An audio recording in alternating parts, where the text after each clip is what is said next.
Desde la semana pasada venimos escuchando en la primera lectura de la Santa Misa textos en secuencia del libro del Génesis. Ya vamos por el capítulo 4. Este es el capítulo en el que se cuenta el primer homicidio. Caín, lleno de envidia, se vuelve contra su hermano Abel y lo mata. Y es tan repugnante este crimen que indudablemente nuestra atención inmediatamente queda como atrapada por ese primer homicidio. Pero yo quisiera que hoy nos fijáramos no en el homicidio, sino en el lenguaje, en el mensaje que Dios le da a Caín antes de que cometa el crimen. Porque esas tres cosas que le dice Dios a Caín son advertencias permanentes que tienen que ver con la manera como el pecado nos acecha y también con lo que nosotros podemos y debemos hacer para no ser vencidos por el pecado. O sea que el texto de hoy nos invita a recibir una catequesis sobre el pecado. No únicamente quedarnos mirando en qué cosa tan terrible lo que hizo Caín, espantoso lo que sucedió ahí. No eso. Miremos en esta ocasión, miremos muy particularmente qué fue lo que Dios le dijo a Caín antes de.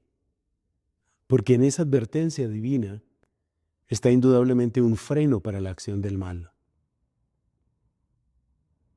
Como mencioné, pues, Dios le dice tres cosas a Caín. La primera, si obraras bien, estarías animado. Es decir, tendrías vida. Recordemos que el verbo animar viene de la misma raíz de ánimo y de ánima, esa vida. Y por eso el que obra mal está drenándose, está quedándose sin vida. Es algo muy profundo y muy bello. Segundo, Dios le dice a Caín, el pecado acecha a tu puerta, que es una advertencia que ya aparece en este capítulo 4 del Génesis y que la volveremos a encontrar en el Nuevo Testamento, en la pluma del apóstol San Pedro, cuando dice, el diablo, como león rugiente, ronda buscando a quien devorar. Ronda, acecha. Esa es la segunda advertencia. Y la tercera parte es cuando Dios le dice, tú puedes dominarlo. Veamos entonces con un poquito de detalle estos tres elementos. Primero, si obraras el bien, experimentarías vida en ti, porque eso es lo que significa estarías animado. El que obra el bien experimenta el don de la vida, porque nosotros fuimos creados por el Dios vivo y vivificante. Y este Dios vivo, este Dios que nos ama, este Dios es el que nosotros perdemos cuando obramos el mal. Obrar el mal es desconectarse de la fuente de la vida. Obrar el mal ya es empezar a experimentar la muerte. Y observa lo profundo que es esto, porque sabemos que Caín le dio muerte a Abel. Pero fíjate que Caín, antes de darle muerte a Abel, se estaba muriendo por dentro. Es decir, da muerte a aquel que está muriendo, aquel que está muerto. El que está muerto da muerte. Esa es la primera lección.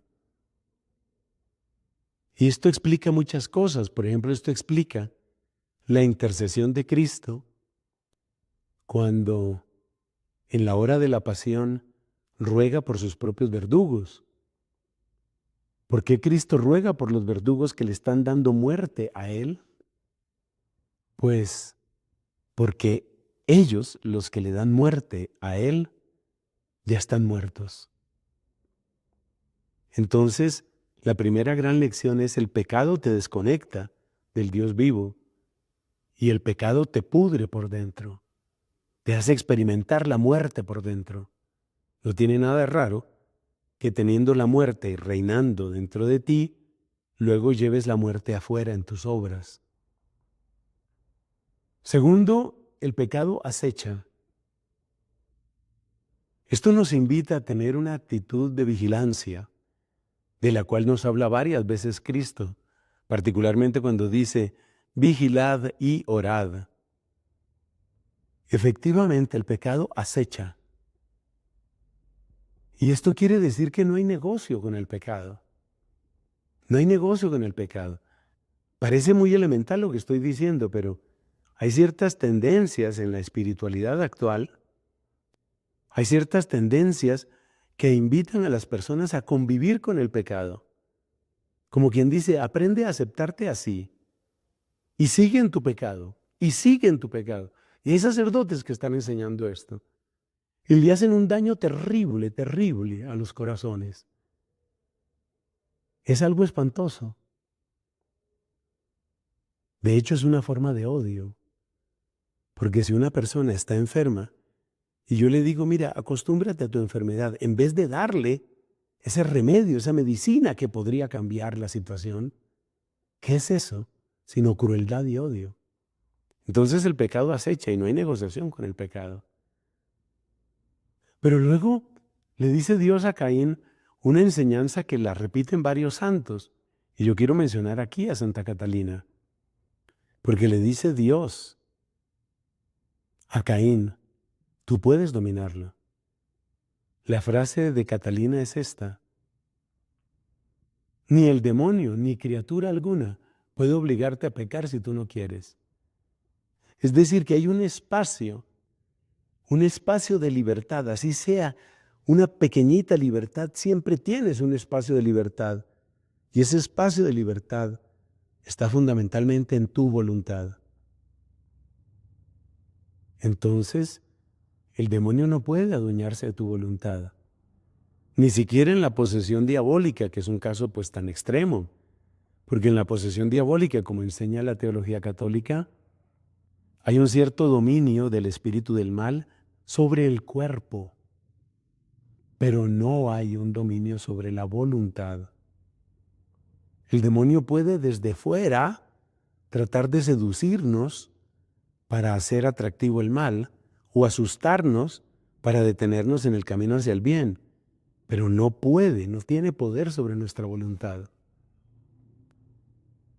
Son enseñanzas tan profundas y por eso digo, no nos quedemos únicamente en lo horrendo del crimen que cometió Caín.